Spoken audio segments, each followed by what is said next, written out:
Hi everyone, welcome back to shine classes. First of all good evening to everyone.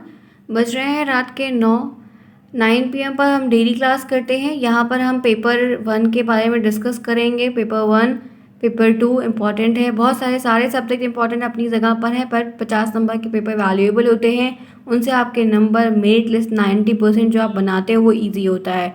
अगर आप नहीं लिखेंगे तो आपको नंबर नहीं मिलेगा, सिर्फ पासिंग मार्क्स ही पाएंगे। इस बात को ध्यान में रखते हुए चलेगा, क्योंकि आप पेपर तो बहुत इजी लगते हैं और पेपर हमेशा बहुत इजी आते हैं, लेकिन हमेशा बहुत रेयर केस में ही है कि सभी बच्चों को पूरा अच्छे नंबर मिलते हैं। ये बात ध्यान में रखते हुए चलिए।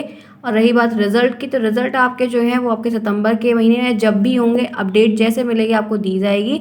आप अपनी नेक्स्ट तैयारी में लगे, वो आपके लिए बेटर होगा, क्योंकि आप एक के चक्कर में अपना दूसरा खराब नहीं करना चाहिए आपको। तो ये प्रॉपर बातें हैं, ध्यान से सुन लीजिए, समझ लीजिए, टाइम टू टाइम पढ़िए। आपकी क्लासेस सुबह मैं 10 बजे क्लासेस वाई शालिनी पे करती हूँ, जहाँ पर आपको क्वेश्चंस करवाए जाते हैं। बाकी आपकी क्लासेस यहाँ पर होती है। आप लोग अपनी पंचुअलिटी मेंटेन करनी है और प्रॉपर तरीके से जो भी क्लासेस हो रही है उसको टाइम टू टाइम अपडेट करके देखना है। चलिए आज करते हैं स्टार्ट क्लास। आप जुड़े हैं मेरे साथ, मैं हूँ शालिनी, सभी का स्वागत है। प्लीज़ चैनल को सब्सक्राइब करिए, नहीं किया है दोस्तों में शेयर करिए, लाइक करना बिल्कुल भी ना भूलें। आज हम यहाँ पर जो टॉपिक डिस्कस करेंगे, 50 नंबर का पेपर ये होता है। 25 नंबर आपके पासिंग होते हैं। 24 लेके आएंगे तो आपको रोना होगा, आपकी बैक लगेगी। आप अगर 25 या 26 लेके आओगे तो पास हो जाओगे, सिर्फ पास हो गए। बच्चा नंबर वो पाएगा जो 46 के ऊपर ले आएगा, जो 48 नंबर पाएगा। दोनों पेपर अच्छे नंबर दिला देते हैं। 50 नंबर के तीनों पेपर में ही आपको नंबर मिलते हैं, बाकी में तो आपको 15, 18, 22, 23 ऐसे ही मिल जाता है। किसी को 25 से 25 जल्दी नहीं मिलता, तो इस बात को ध्यान में रखिए। चलिए, जिस टॉपिक पर डिस्कस करना है और जानना है वो है वैदिक कालीन शिक्षा की विशेषताएं। ये लिखने को आता है, 2 नंबर का 1 नंबर का सिंपल सा प्रश्न बनता है। वैदिक कालीन शिक्षा की कोई 2 या 3 विशेषताएं बताइए। तो 2 या 3 आपको याद रखनी होगी। 2 नंबर 1 नंबर में प्रश्न हमेशा पूछे जाते हैं। इससे पहले मैंने 2 क्लास आपको दी है, हर प्लेलिस्ट बनी हुई, सभी प्लेलिस्ट में आपको 2023 लेटेस्ट लिखा होगा, इस बात को ध्यान रखिएगा। लास्ट में आपको 2023 दिखेगा। आप सभी को टेलीग्राम ज्वाइन करना है, कोई भी क्लास मिस नहीं होगी। हर क्लास की आपको लिंक वहाँ पर पहले 15 मिनट 10 मिनट पहले दी जाती है, ताकि आप पंचुअल होकर टाइम पर अपनी क्लास को कर पाएँ। टेलीग्राम का लिंक आपको कमेंट बॉक्स में मिलेगा, और अपने आप सभी की जो सीरीज़ आप लोगों को लेनी है लेटेस्ट लीजिएगा, उसका भी लिंक आपको कमेंट बॉक्स में दिया गया। आपको अमेजोन पे अवेलेबल है, आप परचेज कर सकते हैं वहाँ से। चलिए देखते हैं क्या है।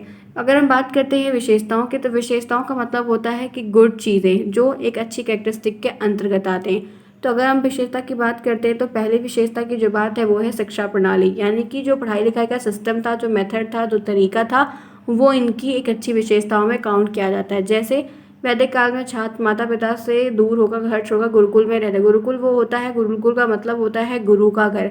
जब वैदिक काल चलता था तब बच्चे अपने माता पिता से दूर जाकर गुरुकुल में पढ़ते थे, जैसे आज ही बच्चे हॉस्टल डे बोर्डिंग में जाकर पढ़ा करते हैं।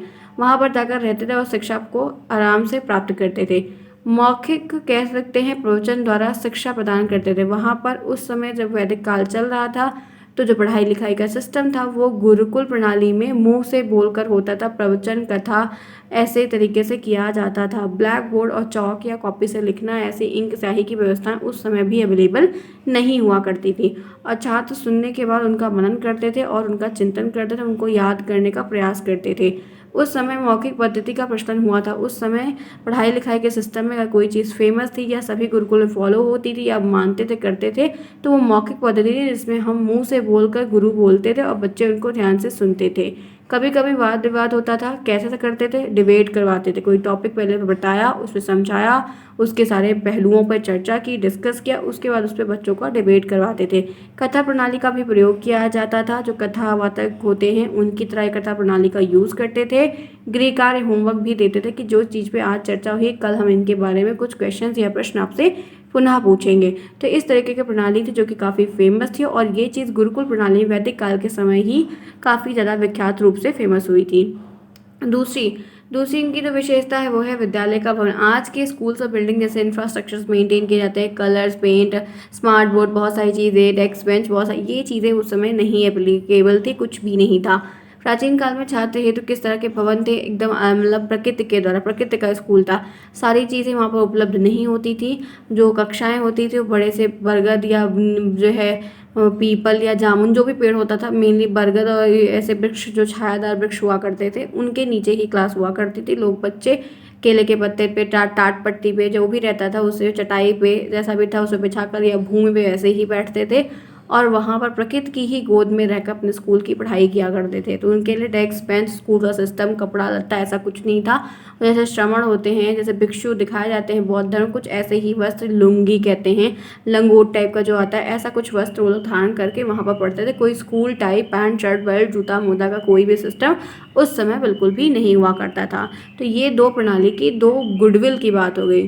तीसरी जो है वो गुरुकुल प्रणाली। गुरुकुल प्रणाली में क्या कहा जाता है, ये क्या चीज़ें थी?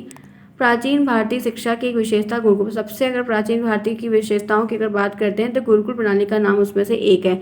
गुरुकुल किसी सुंदर प्राकृतिक स्थान पर, साधारणतः किसी ग्राम अथवा निकट बहुत अच्छी जगह पर, ये नहीं कि किसी अलग एरिया पर, ऐसे एरिया पे होते थे जहाँ पर उसके चारों ओर काफ़ी ज़्यादा जंगल और थोड़े से ही मतलब दूरी पर बस्ती वगैरह हो, लोगों का हो, क्योंकि यहाँ पर ताकि बच्चे जाकर भिक्षा मांग के अपनी दैनिक की ज़रूरतें हैं उनको पूरा कर सके, क्योंकि गुरुकुल प्रणाली में भिक्षा मांग के खाना खाना पड़ता था। भिक्षे में उनको गेहूँ चावल आटा मिलता था, वो ले आकर लकड़ी वगैरह जंगल से बटोर के स्वयं पकाते थे, अपना भी खाते थे, अपने गुरु को भी देते थे।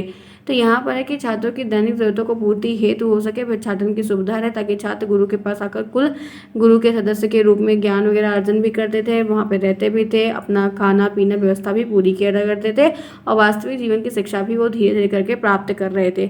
वे गुरु के उच्च विचार और आदर्शों का अनुकरण करके अपने श्रेष्ठ जीवन का निर्माण करते थे। गुरु की जितनी भी बातें होती थी उनको फॉलो करते थे, उनका डिसिप्लिन तरीके से मेंटेन करते थे और बात को मानते थे, और एक एक करके जितनी भी बातें उनको समझाई या बताई जा रही थी उनको सीखते थे, उनको अपनी ज़िंदगी में उतारते थे, उसका अनुपालन किया करते थे। तो ये तीन बहुत अच्छी सी फेमस सी इनकी क्वालिटी है, इनकी विशेषता है, जो कि आप ध्यान रख सकते हैं, समझ सकते हैं, कर सकते हैं, और इनमें बहुत सारी बातें जो भी आपको एग्जाम के डेट तक याद है उसको आप लिख सकते हैं। समझ में आई बात? क्लियर है आप सभी को? यहाँ पर मैं बता रही हूँ, काफ़ी ब्रॉड तरीके से बड़ा बता रही हूँ। जो भी बच्चों ने नोट्स परचेज़ किया हुआ तो उनकी जो क्लास की जो नोट्स है वो नोट्स और ये नोट दोनों अलग है। पढ़ाई हुई जाती नोट्स अलग रहती है, रहता वही मैटर है, लेकिन उनमें गुरुकुल प्रणाली में ये चीज़ें अलग लिखी होंगी, और फिर उसमें जितना लिखा है आप उसको ही तैयार करें। जिन बच्चों ने नोट्स पेड खरीदी वो बच्चे यहाँ से सिर्फ क्लास अटेंड कर लें और सुन लें, समझ लें। कुछ चीज़ें नहीं मिलती है तो लिख लें, नहीं तो आप जो कुछ नोट्स लिए हैं आप उसी से अपनी तैयारी करें। चलिए आगे बढ़ते इसी के साथ नियंत्रण मुक्त उस समय की जो प्रणाली थी, जो सिस्टम था, नियंत्रण मुक्त मतलब कंट्रोल से फ्री थे। किसके कंट्रोल से? हिटलर, गुंडा और गवर्नमेंट और राजा, नेता, मंत्री, कट्टरपंथी लोग सबसे एकदम निर्द्वंद फ्री थे।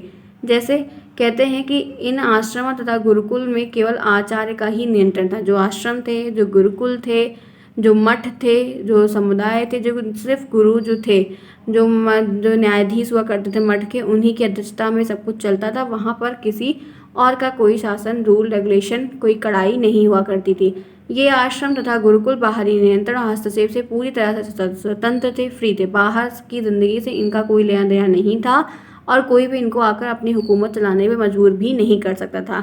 किसी व्यक्ति विशेष का, किसी दल का, किसी समूह का, किसी राज्य का, किसी सरकार का कोई भी नियंत्रण, कोई भी इंटरफेरेंस नहीं था। प्रत्येक जितने भी आश्रम हुआ करते थे, जितने भी मठ थे, जो भी चीज़ें थी, सबके अपने गुरु होते थे, सबके अपने आचार्य होते थे, वही सर्वसर्वा होते थे, वही प्रधान होते थे, वही सारे निर्णय लेते थे और सारी चीज़ों से बहुत ही दूर रहते थे। उनका किसी पे कोई भी राइट नहीं हुआ करता था। उसके बाद अध्ययन की अवधि, जो वहाँ पर पढ़ाई लिखाई होती थी उसमें बहुत वर्ग के अलग अलग बच्चे हुआ करते थे। कोई जाति पात के हिसाब से बंटवारा उस समय उतने लेवल तक देखने को नहीं हुआ करता था। तो प्राचीन काल में जब गुरुकुल प्रणाली की बात चलती है तो इनकी जो अवधि होती थी वो प्रायः 12 वर्ष की होती थी। कितनी होती थी? 12 वर्ष तक की पढ़ाई का इनका एक काउंटडाउन होता था। इस अवधि में छात्र सिर्फ एक वेद का अध्ययन कर सकते थे। जब अगर 12 साल किसी बच्चे का गुरुकुल में बीता है तो उसका मतलब ये समझ लिया जाता था कि उसको, इस अबोध से बालक को, सिर्फ एक वेद का ज्ञान है। हम सभी जानते हैं कि कुल मिलाकर टोटल 4 वेद हैं। तो जिस बच्चे ने 12 साल तक की पढ़ाई की है, 12 साल तक अपने समय को पढ़ाई में, शिक्षा के प्रति लगाया है, दिया है, उसको सिर्फ एक वेद का ज्ञान है। अगर वो एक से ज़्यादा वेद का अध्ययन करना था, वही बच्चा, वही श्रमण, अगर श्रमण और सामने कहते थे गुरुकुल में, अगर उसी श्रमण को, उसी बच्चे को घर नहीं जाना है, गृहस्थ जीवन में नहीं जाना है, और उसको एक से ज़्यादा वेद को उसको जानकारी एकत्रित करनी है, पढ़ना है, तो उनको हर वेद के लिए 12 वर्ष अपने देने पड़ते थे। यानी कि अगर आपको एक मतलब साल एक वेद जानना है तो 12 साल दो, दूसरा वेद जानना है तो फिर 24 साल हो, क्योंकि 12 दूना 24, फिर तीसरा 36, फिर चौथा 48। 48 साल का जब वो बच्चा हो जाया करता था तो उसको 4 वेद का जब ज्ञान हो जाता था तो वो फिर ब्रह्मचर्य के रास्ते पे ही रहता है, गृहस्थ जीवन में व्यतीत ही नहीं करना, क्योंकि उसको इतनी सारी जानकारी हो जाया करती थी। क्योंकि गृहस्थ जीवन एक दलदल सा है, जो हकीकत भी है। ठीक है, मुझे अनुभव नहीं है लेकिन सुनने में ऐसा ही आता है तो फिर लगता है। आयु का अध्ययन करने से यहाँ पर कहते हैं कि ये जो 4 वेद पढ़ते थे तो उनकी एक उपाधियाँ होती थी। उपाधियों की बात बता देते हैं, तो उपाधियों से एमसीक्यूज़ के प्रश्न आते हैं जो कि ध्यान रखिएगा। वो उपाधि का जो नाम है वो है स्नातक, वसु, रुद्र और आदित्य। आपको एमसीक्यू जो वस्तुनिष्ठ प्रश्न आते हैं उनमें इन उपाधियों को पूछा जाता है। तो जैसे कोई बच्चा है, ठीक है, उस बच्चे को 12 साल तक पढ़ा, उसको एक वेद आया तो इसको स्नातक का नाम दिया, इसको एक स्नातक की उपाधि दी जाएगी। ठीक है, अगर कोई बच्चा है जिसको 2 वेद आ गया तो उसके 24 साल हो गए, उसको वसु की उपाधि दी जाएगी। कोई बच्चा है जिसको 3 वेद है उसको रुद्र कहा जाएगा।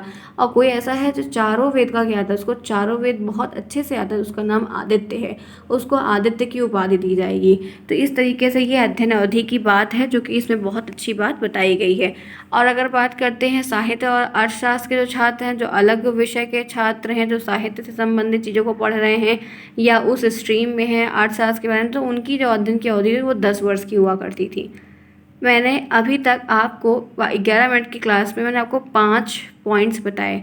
अभी और बताऊंगी क्योंकि बहुत सारे बच्चों को बहुत सारी चीज़ें इजी लगती है, बहुत को टफ लगती है। तो जो इजी इसको लगेगा वो वहाँ पर लिख कर आइएगा। अभी पहले आप क्लास को लाइक करिए, जिन्होंने क्लास को अभी तक नहीं लाइक किया, do like each and every, जल्दी से करिए, फिर हम आगे बढ़ते हैं।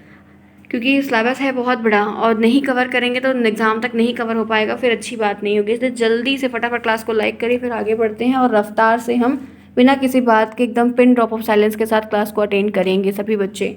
ठीक है, आगे बढ़ें, चलिए इसी के साथ आगे बढ़ते हैं, देखते हैं और भी ज़्यादा पाठ्यक्रम की बात कर लेते हैं। जैसे आप आज डीएलएड का सिलेबस आप देखते हैं तो डीएलएड के सिलेबस में हर सेमेस्टर में आपको 2 से 3 सब्जेक्ट नए मिलेंगे, बाकी वही हिंदी मिलेगी, वही मैथ मिलेगी, वही साइंस मिलेगी, वही इंग्लिश हर बार मिलेगी। नया क्या मिलेगा आपको? सोशल साइंस नया मिलेगा, आपको एडुकेशन पेपर 1 पेपर 2 नए मिलेंगे। तो ये 3 सब्जेक्ट नए होते हैं, बाकी आपको सब वही जनरल मिलते हैं। तो जब बच्चा गुरुकुल प्रणाली में था उस समय पढ़ लिख रहा था तो क्या क्या चीज़ें करिकुलम में उसके होनी चाहिए थी? तो पहला है कि राजनीति शास्त्र भी होना चाहिए था, समाज शास्त्र को भी, सोसाइटी के बारे में, पॉलिटिक्स के बारे में, दर्शन शास्त्र क्या है, व्याकरण के बारे में संबंधी नियम ज्ञान एक पुस्तक तो ज़रूर हो, ज्योतिष विद्या भी होनी चाहिए थी, तर्क विज्ञान रीजनिंग वगैरह भी शामिल किया जाए, नृत्य कला संगीत अभिनय आदि को भी स्थान दिया जाए। तो ये बहुत सारी चीज़ें हैं। स्वास्थ्य शिक्षा का योगा पीटी इन सब से भी चीज़ों को ध्यान में रखकर बच्चों को करवाया जाए और सिखाया जाए। देखिए इतनी भी चीज़ें इजी नहीं हैं। आपको जैसे सिलेबस में ये था कि उस समय वैदिक काल चल रहा है, जैसे वेद धर्म पुराण भगवान ऐसा कुछ भी नहीं है। आपको हर चीज़ बताई जाएगी क्योंकि वहाँ पर आगे चल के सबके व्यवसाय और सबके रोजी रोटी का जो कार्यक्रम है वो अलग अलग होता है, इसलिए अलग अलग विषय की शिक्षा देने के लिए अलग अलग गुरुजन की व्यवस्था भी की गई थी और शिक्षाएँ भी प्रोवाइड की जाती थी। इसी के साथ आगे बढ़िए और चीज़ों को देखिए। परीक्षाओं की बात कर लेते हैं तो एग्ज़ाम कैसे होते थे। आपको मैंने पहले ही बताया कि पढ़ाई लिखाई मौखिक होती तो कोई लिखने का सिस्टम पेन पेंसिल कुछ भी नहीं था, उस वक्त उतनी जानकारी उनको नहीं होती थी। तो परीक्षाएं भी मौखिक तरीके से प्रतिदिन के रूप में होती, जो कल पढ़ाया जाता था उसको नेक्स्ट दिन सुना जाता था। बच्चे क्योंकि लिखना तो था नहीं तो रिवीजन में से मनन चिंतन करके आते थे और बताते थे, जो गुरुकुल में गुरु उनसे पूछते थे। दूसरा पाठ पढ़ाने के लिए पढ़ाए गए पाठ की मौखिक परीक्षा भी ली जाती है। मतलब जैसे आपको नेक्स्ट चैप्टर पढ़ाना है तो पहले वाले का टेस्ट लेते थे कि बच्चे को तैयार हुआ क्या, इस तरीके से उसको पढ़ने में समझ में आया नहीं आया, तो टेस्टिंग का जो कार्यक्रम था वो बढ़िया होता था। आगे बढ़िए। निःशुल्क शिक्षा, फ्री शिक्षा, पढ़ाई लिखाई के लिए कोई पैसा नहीं लिया जाता था। वैदिक काल में गुरुकुल में शिष्यों के लिए सब कुछ फ्री था, सब कुछ फ्री ऑफ कॉस्ट था। शिष्यों के लिए वो जो रहने का स्थान, भोजन, कपड़ा, सारी व्यवस्थाएं फ्री होती थी। इनके व्यय के लिए इनकी पूर्ति फिर कौन करता था? गुरुकुल में कहाँ से पैसे आते थे? तो जो लोग गुरु दक्षिणा देते थे, दान देते थे, उन सबसे पैसे मिलते थे।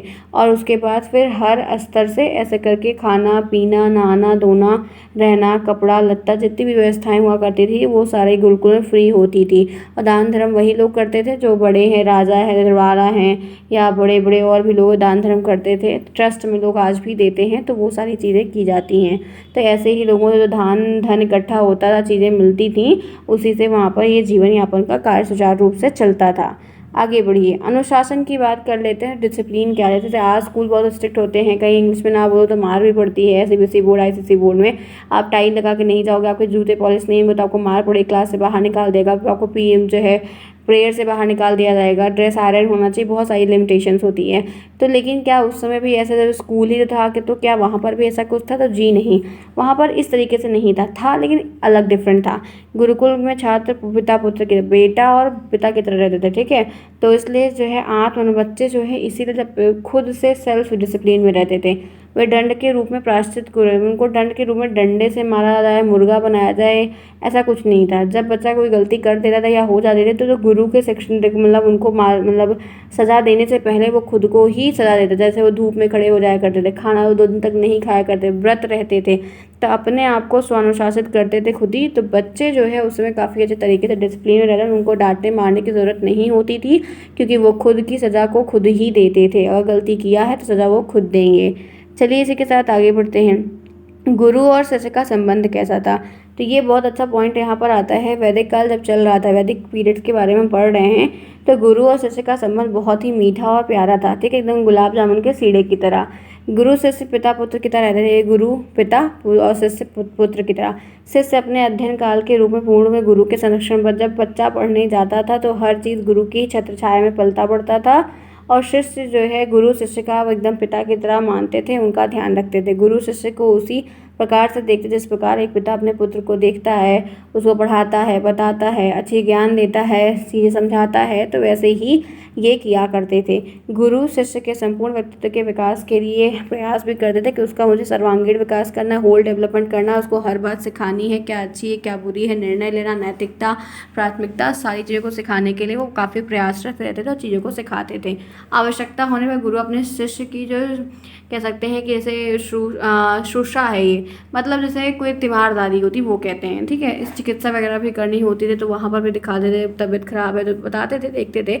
गुरु अपने शिष्य की अच्छी आदतों का निर्माण करते थे, उनकी अच्छी हैबिट डलवाने का, सुबह उठना और ये सारी चीज़ें करना। गुरु का प्रयास था कि वो शिष्यों का शारीरिक और मानसिक आध्यात्मिक हर पहलू का विकास करें, सिर्फ उनको ज्ञानवर्धक चीज़ें ही नहीं बताएं। छात्र गुरु के प्रति भी बड़ी अच्छी सेवा भाव रखते थे। हर बच्चा गुरुओं की सेवा करने का सुख प्राप्त करना चाहता था। गुरु की आज्ञा का पालन करते थे, दैनिक कार्य करते थे, जैसे आश्रम में झाड़ू लगा देते हैं, पत्ते वगैरह बिखरे हैं तो उनको कर लेते, गुरु के लिए फूल तोड़ के ले आते थे, गुरु के लिए फल तोड़ के लेके आते, धो के देते थे, खाते थे, नहलाने का पानी भरते थे कुएं से। तो ये सारी चीज़ें भिक्षा मांग के लेके आते थे, और जो भी चीज़ें रहती थी, जो बड़ा होता जाता था वो नए को सेवा करता था, बताता था, सिखाता था, सबकी सुरक्षा करते थे। गुरु के ना रहने पर आश्रम का देखभाल रखते थे, ठीक है, तो गायों का पालन करते थे, तो गाय को चरवाने जाते थे, नहलाते थे, जितना भी सारी व्यवस्था थी तो बच्चे किया करते थे, और गुरुओं के भी पैर दबाना, सेवा करना, ये सब कार्य बच्चे किया करते थे। तो ये संबंध जो है पिता पुत्र का ही होता है। तो ऐसे बहुत अच्छे अच्छे कर्तव्य थे तो बच्चे भी किया करते थे और गुरु भी किया करते थे बच्चों के लिए। बात समझ में आई? क्लियर हुआ? यहाँ तक क्लियर हुआ? बात समझ में आई? होपफुली प्रॉपर है, आप समझ रहे होंगे, चीज़ें आपको लिखने को मिलेंगी। आइए नेक्स्ट है शिक्षा का उद्देश्य। अब इतनी सारी बातें हैं तो ऑब्जेक्टिव क्या था इतनी सारी चीज़ों को सिखाने का?